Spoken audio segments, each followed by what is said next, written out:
নমস্কার বন্ধুরা, আমি আকাশ। আজকে আপনাদের জন্য নিয়ে এসেছি আমি আরও একটা নতুন ভিডিও। তা যে পরিস্থিতিতে এখন পুরো বিশ্ব চলছে সেটা হচ্ছে কোভিড-19 পরিস্থিতি।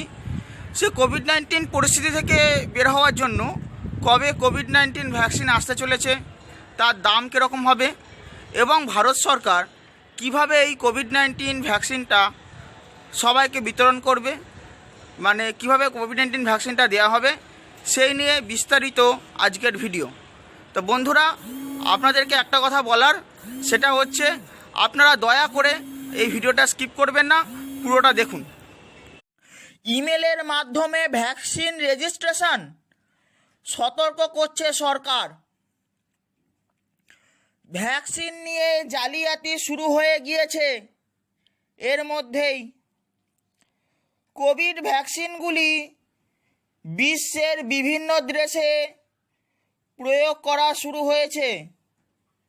যদিও ভারতের মনে হচ্ছে একটি নতুন সমস্যা।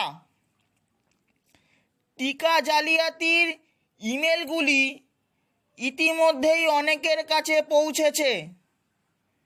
স্বরাষ্ট্র মন্ত্রকের সাইবার সুরক্ষা বিভাগের অফিসিয়াল টুইটার হ্যান্ডেলের তরফে সম্প্রতি প্রতারণামূলকদের দ্বারা দোষী নাগরিকদের ছদ্মবেশে চালানোর জন্য একটি নতুন বিষয়ে আলোকপাত করেছে। অনেকেই কোভিড-19 টিকাদান প্রক্রিয়া সম্পর্কে ইমেল পাচ্ছে, যেখানে তারা টিকা দেওয়ার সময় অগ্রাধিকার পেতে নিজেদের রেজিস্ট্রেশন করতে পারে, যা আসলে ভুয়ো। এই জালিয়াতি ইমেলগুলিতে পাঠকদের একটি মোটা অঙ্কের অর্থ প্রদান করতেও বলা হচ্ছে।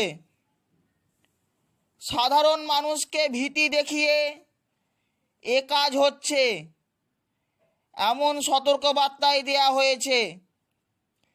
এই জাতীয় ইমেল, ফোন কল, মেসেজে সাড়া না দিতেই বলা হচ্ছে। সাইবার অপরাধীরা বিভিন্ন কৌশল চালাচ্ছে, তাই সচেতন না হলেই বিপদে পড়তে পারেন। টুইটে এমনটাই বলা হচ্ছে।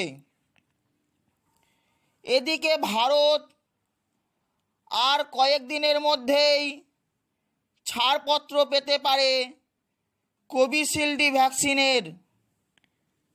জানুয়ারির মধ্যেই কোভিশিল্ড ভারতে ব্যবহারের জন্য লাইসেন্স পেয়ে যাবে।